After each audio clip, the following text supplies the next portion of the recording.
నీ మందిరములో ఇదిగో కొంతమంది సేవ చేస్తున్నారు, కొంతమంది పరిచర్య చేస్తున్నారు, కొంతమంది సమయాన్ని గడుపుతున్నారు, కొంతమంది నివాసం చేస్తున్నారు. అయ్యో బాబోయ్, నీ మందిరములో గడిపే నీ ప్రజలు జనులు ఎవరైతే ఉన్నారో వారు నిజంగా ధన్యులు, వాళ్ళు ధన్యులైపోయారయ్యా అని చెబుతూ ఉన్నాడట.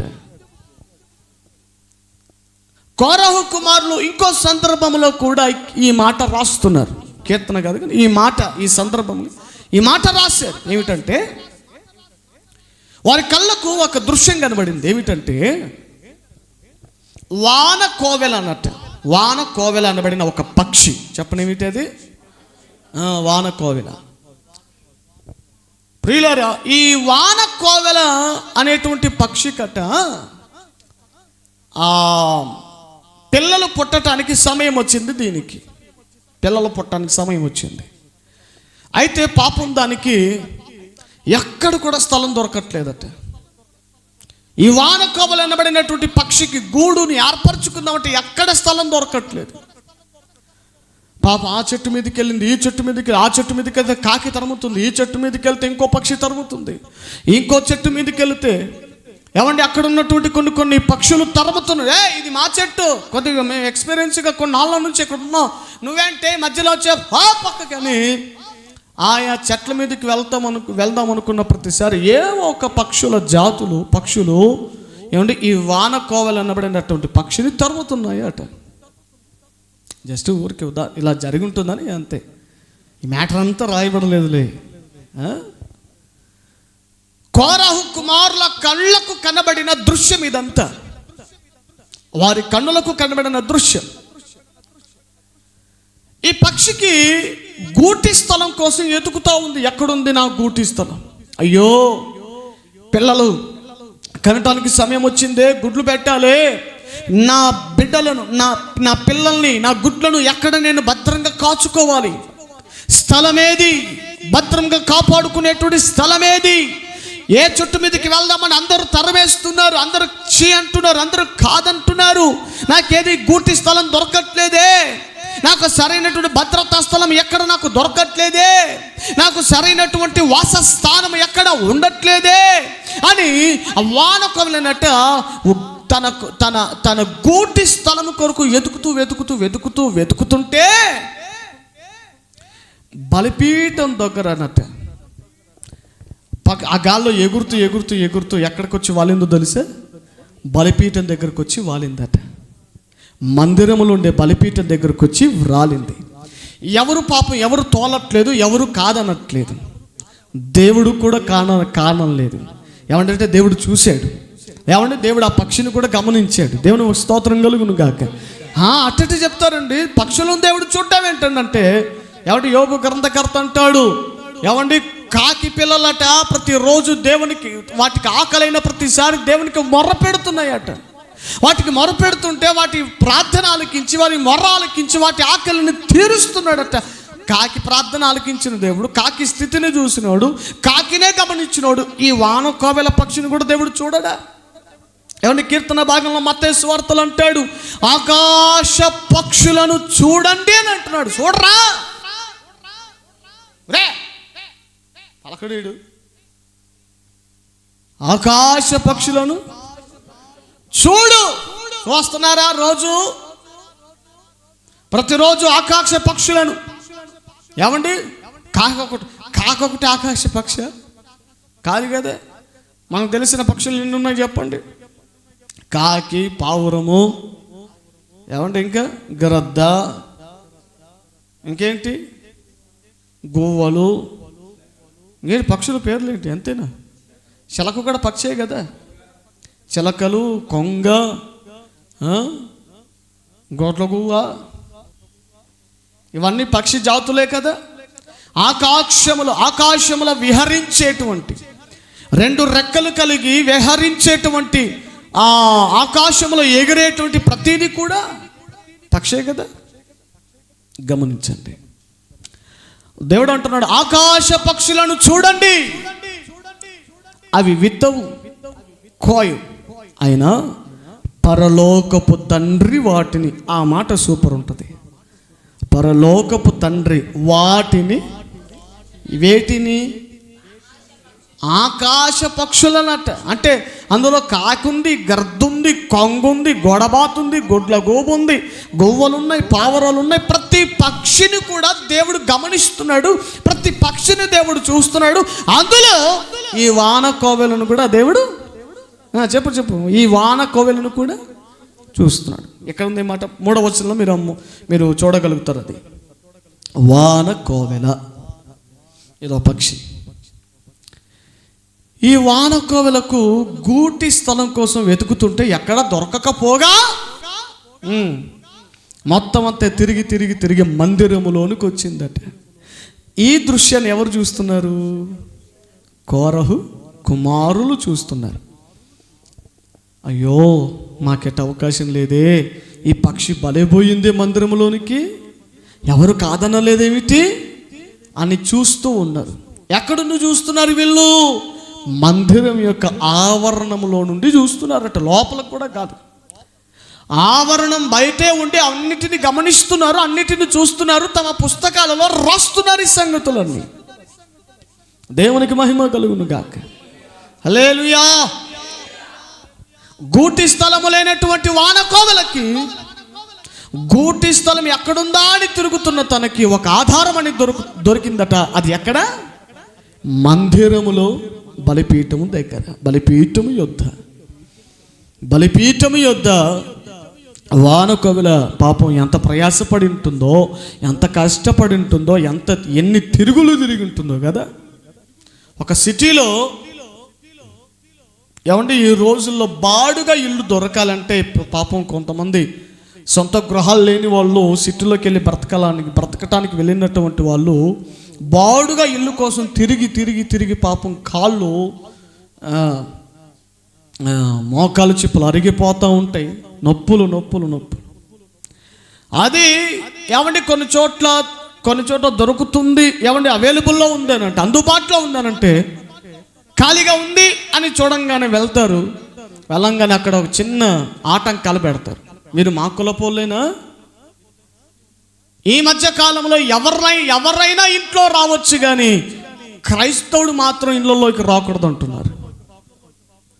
అంటే తాగుడుబోతుడైనా రావచ్చు. ఏమిటి రోజు ఒక్కొక్క రోజు ఒక్కొక్క స్త్రీ దగ్గరికి వెళ్ళేటువంటి వాడైనా ఇంట్లోకి రావచ్చు, ఆ బాడుగా ఇంట్లోకి రావచ్చు. ఏమండి, ఇంకెవరైనా రావచ్చు, కానీ క్రైస్తవుడు మాత్రం రాకూడదని ఈ రోజుల్లో కొత్తగా బోర్డు పెట్టి మరి ఏమండి చెబుతున్నారు. బోర్డు పెట్టి మరి పెడతా ఉన్నారు. ఏమండి, ఈ రోజున క్రైస్తవులకి సేవకులకి కూడా ఇంకో కొన్నాళ్ళు పూర్తే అంటే మనమన్నా ఇక్కడ మన దేవుడు మనకిచ్చిన స్థలంలో సభలు ఏర్పాటు చేసుకుంటున్నాం. ఇంకా కొన్నాళ్ళు పోతే మన స్థలంలో కూడా మన సభలు ఏర్పాటు చేసుకోలేనంత దుస్థితి వస్తుంది. అలాంటి చట్టాలు వస్తున్నాయి మీరు రానున్న రోజుల్లో. అలాంటి చట్టాలు పూర్తిగా అందుబాటులోనికి రాకముందే దున్నాల్సిన బీడు భూములన్నీ దున్నిపడేయాలి. దేవునికి మహిమ కలుగును గాక. హల్లెలూయా, హల్లెలూయా. ప్రియులారా, నక్కలకు బొరియలున్నాయట, ఆకాశ పక్షులకు గూళ్ళున్నాయి, కానీ మనుష్య కుమారుడు తలవాల్చుటకైనను స్థలము లేదు. ఆయనకే స్థలం లేదు. ఇక మనకేముంటుంది చెప్పండి ఈ భూమి మీద? మనకేముంది చెప్పండి ఈ లోకంలో? స్థలం ఉందా? స్థలం లేదు. బంధువుల మధ్యలో స్థలం లేదు, స్నేహితుల మధ్యలో స్థలం లేదు. క్రైస్తవుడు అంటే చాలు, క్రీస్తుని ఆరాధించేవాడు, క్రీస్తుని వెంబడించేటువంటి వాడు అంటే ఏమంటే అందరిని ఒకలా చూస్తాడు, వీడిని ఒకలా చూస్తాడు. అందరిని ఒకలా పలకరిస్తాడు, వీడిని ఒకలా పలకరిస్తాడు. కారణం క్రీస్తుని బట్టి, యేసును బట్టి అంతే. తాగుడుపోతాడో తిరుగుపోతాడో అనవసరం. ఆడు క్రైస్తవుడైతే దేవుని ఆరాధించేవాడైతే, ప్రియులారా, నిజ దేవుని కలిగి విశ్వాసాన్ని కొనసాగించేవాడిని లోకం ఒకలా చూస్తుంది.